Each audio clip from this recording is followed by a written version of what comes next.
সরকারি তিতুমির কলেজকে বিশ্ববিদ্যালয়ে রূপান্তরের দাবিতে অনড় অবস্থানে আন্দোলনরত শিক্ষার্থীরা সড়ক ও রেলপথ অবরোধের সিদ্ধান্ত থেকে সরে এসে দিনভর কলেজ ক্লোজ ডাউন কর্মসূচি পালন করেন।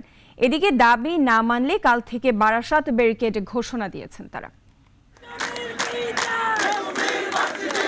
এভাবেই সকাল থেকে ক্যাম্পাস জুড়ে শিক্ষার্থীদের ছোট ছোট জটলা আর খণ্ড খণ্ড মিছিল।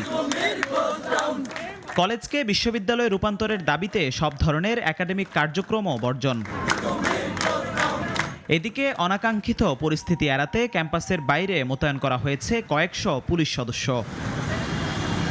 ৩ কর্মদিবসের মধ্যে স্বতন্ত্র কমিশন গঠনের দাবি শিক্ষার্থীদের। এবার দাবি না মানা হলে বারাসাত ব্যারিকেড কর্মসূচি পালনের হুঁশিয়ারি দেন তারা। আমরা বলছি যে আমাদেরকে আজকে বসে একটা কমিটি করে দিবে, যে কমিটি পর্যালোচনা করে দেয় তিতুমির বিশ্ববিদ্যালয় হওয়ার পরে এখানে কি কি সমস্যা হইতে পারে, এই সমস্যাগুলো বিবেচনা করে ওই কমিটি পরবর্তী সিদ্ধান্ত নেবে এখানে বিশ্ববিদ্যালয় করার জন্য। এই তিতুমির যদি বিশ্ববিদ্যালয় হয় সব থেকে বেশি ক্ষতিগ্রস্ত তারাই হবে।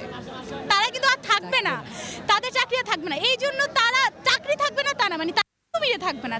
এককভাবে সরকারি তিতুমির কলেজের বিরুদ্ধে ঢাবি অধিভুক্ত বাকি 6 কলেজ ষড়যন্ত্র করছে বলেও দাবি শিক্ষার্থীদের। 14 সালে আমরা নামিনি, 14 সালে কি ফ্যাসিস্ট সরকার ছিল না? তাহলে এই যে তারা দাবিটা করছে বা বলছে, আমি বলবো তারা অতীত ইতিহাস জানে না। এরা প্রত্যেকেই হচ্ছে ফেসবুক যোদ্ধা। 2005 সালে জগন্নাথকে যখন বিশ্ববিদ্যালয় করা হয়েছে ঠিক তখনই তিতুমিরকেও বিশ্ববিদ্যালয় করার জন্য দাবি উত্থাপন করা হয়েছিল এবং প্রস্তাবও পাশ করা হয়েছিল, কিন্তু তখন জগন্নাথ হলেও তিতুমির হয়নি। এই আন্দোলনটা যখন শুরু করছি তখনই রাষ্ট্রপক্ষ টনক নড়ছে এবং তখনই আমাদের সাথে দেখা করার জন্য বলছে। ক্যাম্পাসের ভেতরে আজ শান্তিপূর্ণ আন্দোলন চলাকালীন সরকারের পক্ষ থেকে আহ্বান জানানো হয় বৈঠকের।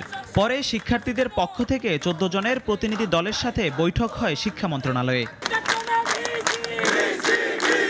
জিহাদুল ইসলাম, নাগরিক, Dhaka. Double million offer Walton fridge কিনে পেতে পারেন 20 লক্ষ টাকা, রয়েছে কোটি কোটি টাকার নিশ্চিত উপহার।